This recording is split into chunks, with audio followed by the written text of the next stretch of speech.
الحمد لله رب العالمين والصلاة والسلام على رسول الله وعلى آله وصحبه أجمعين. Amma ba'd, Assalamu alaikum wa rahmatullahi wa barakatuh.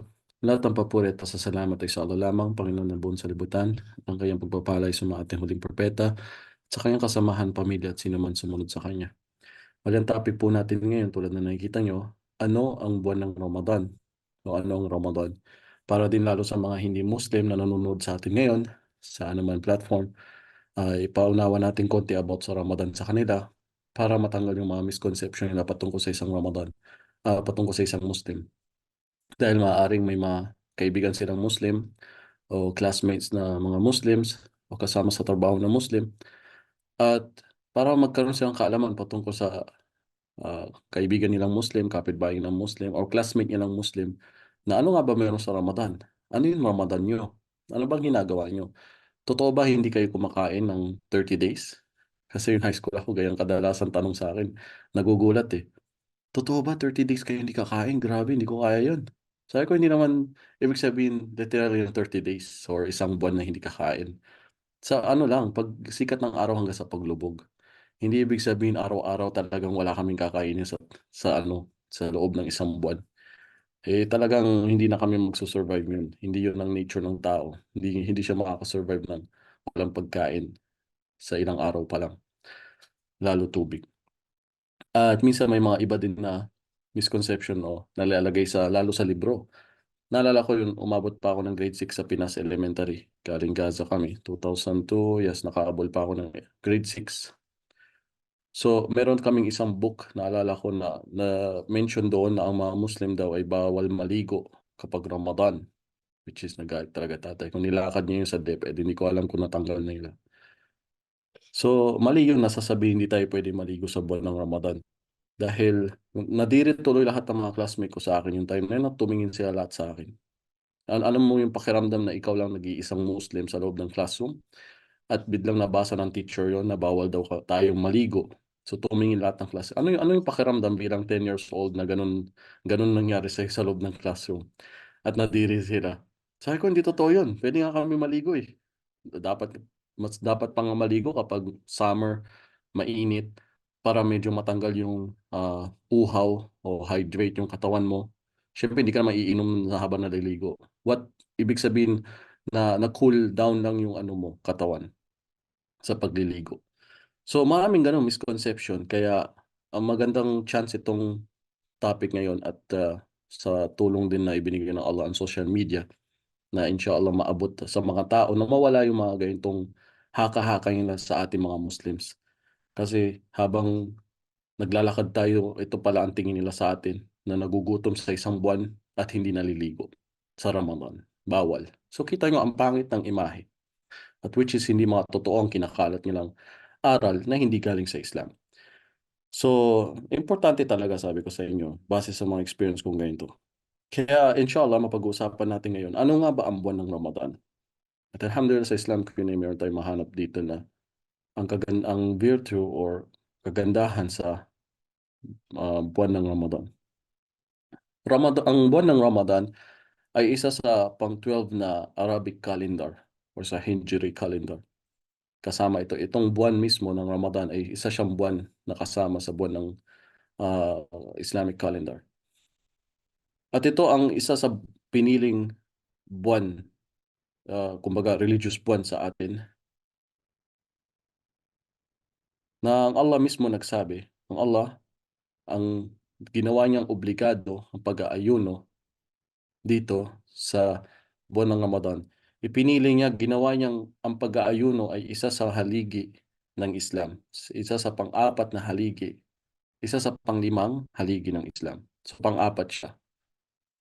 At meron itong verse sa Quran, chapter, sa Surah Baqarah 2, chapter, verse 185.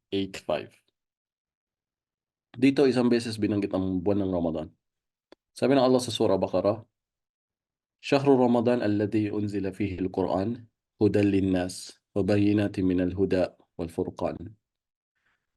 Sa malapit na kahulugan niya, CDO dito sa Tagalog, ay CDO ba yun? Buwan ng Ramadan nang ipinahayag ang Quran. Ito ay nagsisilbing patnubay para sa sangkatauhan at bilang mga malilinaw na katibayan ng patnubay at pamantayan sa pagitan ng wasto at mali. Kaya sino man sa inyo ang nakatanaw sa bagong buwan ng buwan ng Ramadan, siya ay nararapat na mag-ayuno, at sino man ang may karamdaman o nasa paglalakbay, ang katumbas ng bilang ng araw na pag-aayunuhan sa ibang araw ay dapat tuparin bilang kabayaran sa pagliban. Hangad ng Allah sa inyo ang gawin magaang para sa inyo at hindi niya hangarin ito ay gawin mahirap para sa inyo. So ang buwan ng Ramadan kung saan ibinaba ang Quran bilang patnubay para sa buong sanlibutan, para sa buong manusya, buong mga tao sa buong mundo. Kaya wag mo ipagkait ang Quran na, oh, sa amin lang yung mga Muslim. Hindi, pinadala ito para sa kanila din. Pero syempre, hindi na mahawakan yung mushaf, yung fully Arabic lang na Quran, na hindi lang pwede hawakan na sila ay nasa state na marumi na walang ablution. At syempre, bakit din nila hawakan to kung wala sa maintindihan, di ba? Ang pwede sa kanila is yung may translation. Hawakan nila kahit wala ng ablution. Inshallah. So, inuulat dito sa isang hadith na sinabi ng Omar, na sinabi ng Prophet Muhammad SAW, na ang Islam ay binuo sa limang haligi. Ang Islam binuo sa limang haligi. Ang una ay pagsaksi na walang Diyos na dapat sambahin maliban sa Allah at si Muhammad ay huling sugo, kanyang propeta. Yun yung shahada. Pangalawa ay tinayo sa sala, yung pagdarasal, umabay sa isang araw. At pagbibigay ng zakah, obligadong tax, at ang pag-fasting sa buwan ng Ramadan, at ang Hajj. So ang Ramadan mismo, ang pag-aayuno dito ay kasama sa limang haligi ng Islam. Inshallah, sana nawaan ng mga hindi Muslim yun. Second, nireveal ng Allah ang Quran sa buwan na ito. Dito ipinadala ng Allah, tulad ng sinabi ngayon sa nabasa natin kanina, yung shahrul ng Ramadan, yung buwan ng Ramadan, alladhi unzila fihi al-Quran, binaba dito ang Quran. So sa buwan ng Ramadan, is about ito sa pag-reflect o sa pagbabalik loob at pagbabuksan ulit ng mga mga Quran na inaalikabukan sa inyong mga bahay na hindi nabubuksan. Nakakalungkot isipin minsan ang last scene natin sa Facebook o ang last open natin ng YouTube, TikTok ay parang 2 minutes ago, 1 minute ago. Pero kung ikukumpara siguro sa last scene natin sa Quran, baka nakalagay 2 months ago, last week ago. Parang nakakalungkot kung may last scene din na nakasulat sa Quran na siguro ikukumpara natin sa social media, mas every minute na nabubuksan natin ito kaysa sa Quran. So ito yung araw na kung saan dapat lalo tayo mag-reflect sa Quran, magbasa yung translation nito, mag-start magbasa ng kung paano magbasa ng Arabic, paano magbasa ng Quran. Kahit makamemorize din tayo ng verse. Pangatlo, dito din binaba ang Laylatul Qadr. May Laylatul Qadr in this month. Dito din ginawa, ang Laylatul Qadr ay dito din nasa buwan mismo ng Ramadan. Na kung saan ay mas mainam dito ang 1,000 buwan, tulad ng sinabi ng Allah sa isang sura, sa sura Al-Qadr mismo. Dito sa Arabic niya, أعوذ بالله من الشيطان الرجيم بسم الله الرحمن الرحيم إنا أنزلناه في ليلة القدر وما أدراك ما ليلة القدر ليلة القدر خير من 1000 شهر تنزل الملائكة والروح فيها بإذن ربهم من كل أمر سلام هي حتى مطلع الفجر. Sa Tagalog niya, mukhang mahaba. Chapter ito ng 97. Pwede yung buksan sa Quran Tagalog. Maganda yung apps na Quran Tagalog. Nag-upgrade sila ngayon. May Tagalog siya, may English, may tafsir din. Tapos pwede din mo siya i-transfer sa mushaf na puro Arabic lang pag magbabasa ka. Pwede ka mag-screenshot. Pwede mo i-copy mismo yung translation. Pwede mo di i-copy-paste. Maraming gagawa dito sa Quran Tagalog. Pwede nyo i-download inshallah.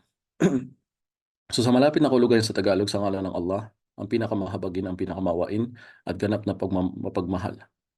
Katiyakan ibinaba namin ang Quran sa gabi ng Qadar, na ito ay gabi na karangalan, na ito ay sa buwan ng Ramadan. At ano ang makapagpapabatid sa iyo, O Muhammad, kung ano ang gabi ng Qadar, na dakila at pinarangalan na gabi? Ang gabi ng Qadar ay gabi ng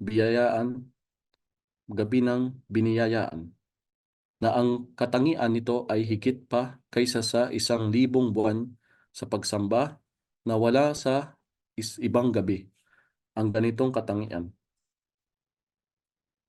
Na sa gabing iyon ay bumababa ang maraming mga anghel at si Jibril si sa kapahintulutan ng kanilang Rob na tagapaglikha upang gawin ang anuman ipinapasiyahan ng Allah sa taong iyan. Salamun hiya hatta matla'il fajr, na ang gabing iyon ay punong-puno ng kapayapaan na walang anuman hindi kanais-nais na mangyayari hanggang sa pagsikat ng Fajr. So dito binaba ang Laylatul Qadr kung saan mainam siya sa libong-libong na buwan. So sa paggawa mo ng kabutihan dito ay pinakamas mainam kumpara sa ibang buwan. At sinabing Abu Hurairah radhiyallahu anhu, na sinabi ng Prophet Muhammad sallallahu alaihi wasallam sa malapit na kalugan, na sino man magbigay ng maglaan ng oras sa ah, pagsam, pags, ah, pagdasal sa gabi ng Laylatul Qadr, na may pananampalataya at umaasam sa biyaya ng Allah, papatawarin ang kanyang mga nakaraan ng kasalanan. Ito ay sa Sahih Bukhari.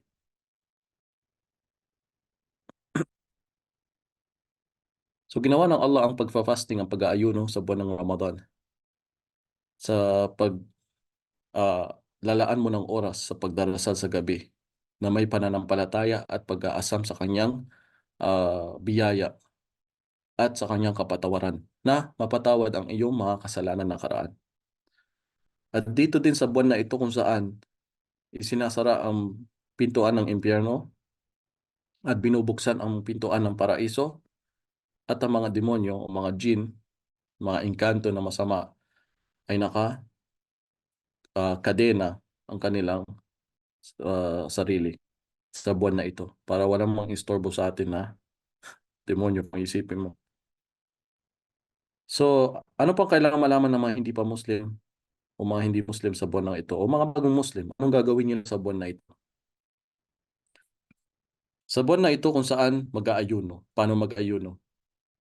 Iiwas ka sa pag-inom, pagkain, makipagtarik sa sawa, gumawa ng masama. Kahit sabihin mong candy, yosi, bubblegum, wala. Walang ilalagay sa iyong bibig. Hindi ibig sabihin porket hindi mo nilununok ay pwede naman siguro mag-yosi o pwede mag-candy, hindi ko naman nilununok. Hindi lahat ng ilalagay sa bibig na magkakainin mo o kahit hindi mo pa ito kakainin tulad ng yosi. At iiwas ka sa pagkain sa pag-inumin ng tubig bago sumikat ng araw.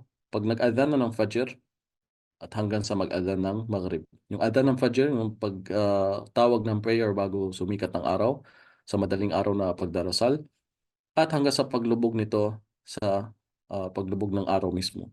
Pag talaga nakita mo nang lumubog ang araw mismo, ay walang-wala na yung buong bilog niya na lumubog. Minsan kasi, porket kalahati pa lang lumulubog at malinaw pa, kumakain na agad. So, at pag lumubog na talaga at pumasok ng oras ng Maghrib, yung pagdarasal ng paglubog ng araw, doon na pwede kumain.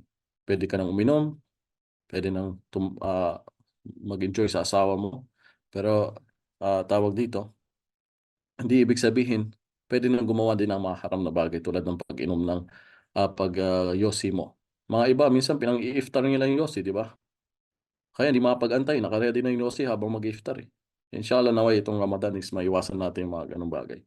Struggle mo for Allah. Hindi para kanino, para sa bukod pa para yes, sa health mo, na ikaw ay iniingatan mo din biyaya sa iyo ng Allah, yung katawan na pinahiram niya sa iyo. Kaya wag mo din ito sisirain.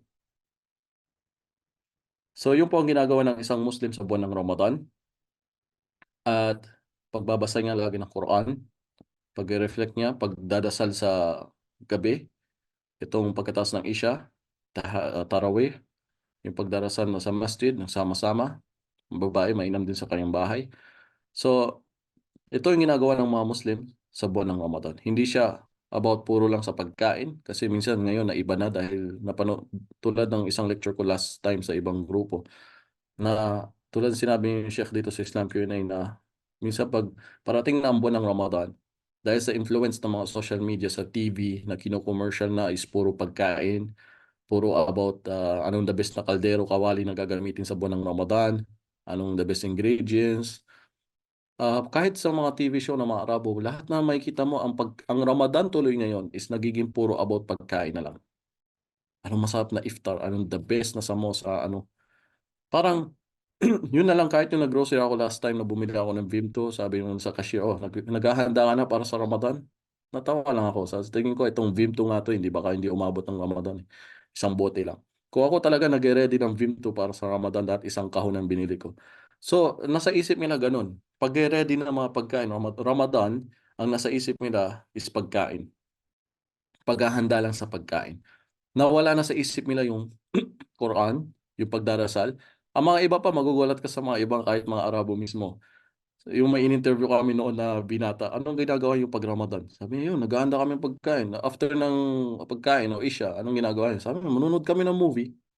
Tignan mo kung anong nabiging ano. Anong the best na movie, inaabang-abangan na din nila. The best na lalabas sa Netflix ngayon, o anong palabas na K-drama o drama ngayon na lalabas sa TV. Puro ganun ang naging about sa Ramadan. Fasting, tulog, iftar, dasal maghrib, kain the best na kain, tapos manood ng movie, magdamag, hanggat sa magsuhor, magfajr, tulog. Sinayang nga yung Ramadan niya, araw-araw ganun lang ginawa niya sa buong isang buwan. Naging puro about kain, tulog, tapos movie, at fasting, at iftar. So yan ang Ramadan nila sa totoo lang. Kaya huwag kayong mabibigla. Bakit yung amo ko ganito ganyan? Hindi, huwag niyo yung kumpara. Hindi yun talaga ang meaning ng buwan ng Ramadan. So, inshallah ngayon, malapit na tayong makaramdam ng gutom ng mga nararamdaman ng mga kapatid natin sa ibang bansa, sa Syria, sa Yemen, sa Gaza ngayon. Sa kanila, parang hindi na bago eh. 4 na buwan na sila nagtatry mag-fasting ngayon na walang makain. So, ganito kagandahan sa Islam na mayaman man o mahirap, lahat tayo dadaan sa fasting. Kahit mayaman pa yan, prinsipe pa yan, magpa-fasting siya sa araw na ito. Obligado. Tapos, mayaman man o mahirap, yung mayaman sa buwan ng Ramadan, matitikman nila yung, ma-i-experience nila yung gutom ng kapwa nila mga Muslims na naghihirap. Sa araw, tiyan mo, maraming benefits. Tapos isa pa, tinuturuan tayo paano magtiis ang isang Muslim. Tinuturuan siya paano magtiis sa buwan na ito. Imagine, walang kakainin. Kaya, di ba, ang sundalo bago dalhin sa gera yan o dalhin sa duty, kahit police, dinadaan muna yan sa training camp. Kahit mag-security ka, kapag nag-apply ka ng security, dadaan ka muna sa training camp o training, di ba? Para magkaroon ka ng lisensya maging security. Pati nurse, dumadaan din sa training, sa OJT. So lahat dumadaan sa training bago isabak doon, di ba? Tayo, mga Muslims, dinadaan tayo ng Allah sa isang taon na may isang buwan special na training para sa atin na paano tayo magtiis sa ating mga sarili. Bukod sa napakadaming benefit, pati mga non-Muslims, mga Western, Amerikano, nakikita na din nila yung benefit ng Ramadan. Yung fasting, I mean. Pati sila nagfa-fasting. Alam mo ba yun? Alam na din ng mga hindi Muslim ang fasting sa Western. Sila ay nagfa-fasting. Tawag nga din nila sa ginagawa nila is fasting. Panoorin mo sa YouTube, marami nag-a-advise sa kanila about sa fasting. Kasi nakita nila yung health benefit. Bukod sa may spiritual na nga ito sa atin, utos to, obligado. At sa katawan din natin, may ibinibigay ito ng magkagandahan na talabas yung mga toxic na sa katawan natin. May maganda siyang benepisyo sa ating sarili, sa katawan pa. Kaya minsan may utos ang Allah na hindi natin alam anong benepisyo, pero dahil sa science ngayon, check natin, curious tayo, nakikita natin ang mga ilang benepisyo lang na akala lang natin o alam lang natin dahil sa na-experiment natin. Pero bukod dyan, marami pa. Kaya minsan hindi natin alam kung ano yung benepisyo. Kahit yung sala. Kasi para sa iyo, kaya patunay na ito mga pinapagawa din niya, para sa iyo din yan. Hindi para sa kanya. Hindi niya kailangan. Wala siyang kailangan. Sala mo, hindi niya kailangan. Charity mo, zakat mo, pagmamalaki mo, hindi niya kailangan. Patayo ka ng masjid, hindi. wala siyang kailangan sa mga nilikha niya. Tayo yung nangangailangan sa kanya kaya natin ginagawa yun. At ito din pala ay para sa sarili din natin. Pero tulad ng sinabi din na lahat ng gawa ni Adam ay para sa kanila, maliban ng fasting. Kasi ang fasting hindi mahaluan ng pakitang tao, di ba? Ang sala, ang zakat, ang charity, pwede mo mahaluan yan eh. Makita ng ibang tao nagdadasal to. Ang fasting, pwede ka magtago, wala nakakaalam na fasting ka eh. Di ba? Pwedeng magpanggap ka na fasting ka. Pwedeng sa bahay, kumakain ka pala, nagtatago ka sa kusina, nasa tabi ka ng ref, o nasa harap ng pinto ng ref. Tapos paglabas mo, makiki-iftar ka, kunwari fasting ka. Yeah, pwede ka magpanggap. Kaya ang Allah nakakaalam. Naalala ko yung high school ako, mahirap mag-fasting minsan kapag ikaw lang ang Muslim talaga, di ba? Nadaanan ko yung mga madadaanan ng mga bagong Muslim ngayon, ng mga binat. Nadaanan ko yan. Yung high school ako, ang hirap mag-fasting noon na mag-isa mo lang, Muslim sa loob ng classroom. Tapos kakain ng lunch yung mga classmate mo, iimbitahan ka, di ba? Pinipilit pa ako. Kumain ka na. Wala naman nakakita sa'yo, wala naman Muslim dito, tatago ka namin. Hindi ka naman nakikita ng nanay mo, hindi ka na may susumbong. Natawa lang ako. Sabi ko, hindi ako nagfa-fasting. Para sa mga tao. Hindi natandaan mga hindi Muslim, no? Kapag nakita kayo Muslim nagfa-fasting, huwag yung sabihan ng ganun. Wala naman nakakita sa inyo eh. Hindi po kami nagfa-fasting para sa kanila, para sa kay imam o kahit kanino. Para sa Allah to. Ito yung utos niya, obligado para sa amin to. Kanina nabanggit natin doon nabasa natin sa Quran verse sa tafsir o sa kahulugan niya is about sa sino man may sakit, may malalang karamdaman, or nagbabiyahe, no? Pwede siyang maging excuse sa fasting at babayaran lang niya sa ibang araw after ng buwan ng Ramadan. Okay, pwede niya bayaran. Dahil ayaw ng Allah maging mahirap para sa atin. Gusto niya maging mapadali para sa atin. So, yun ang gusto ko lang idagdag na ala ko pag Ramadan. Kaya sumasama ako sa kanila minsan na lunch. Inaantay ko sila matapos ng lunch kasi nag-internet kami. Dinadaan ko lang sa paglaro ng alam mo na high school, yun lang minsan magawa ko para pang maano ko muna yung init. Yung init sa labas, alam mo ng Pilipinas. Kaya doon muna ako tambay sa internet shop noon para lang makapag-cool. At minsan sinasama ko sila sa kantin habang nakaupo lang sa tabi. Tapos parang kino-commercial nila yung pagkain. Alam mo yung pag-serve ng tubig na malamig. Tapos tawagin nila ako, tignan mo bro mo, ano, kain ka na. So, mapang-asar din pero at least alhamdulillah na makita nila gaano tayo ka-stick sa ating relihiyon. Gaano talaga tayo ka loyal o para sa atin talagang pananampalataya na hindi nila yata ito kayang gawin. Kaya iilan sa mga classmate ko ngayon, sa totoo lang yung classmate ko na mga yon, nag-Muslim sila. I think napanood yun ng interview ko sa kanila, dalawa na nag-Muslim. Kita nyo, sa bandang huli, pag nakita nila yung tibay na hawak mo sa iyong relihiyon. So yung mga may pagdadaanan dyan itong Ramadan, mga binata, mga high school, tandaan nyo lang, napagdaanan din yan ng mga ibang Muslim, inshallah.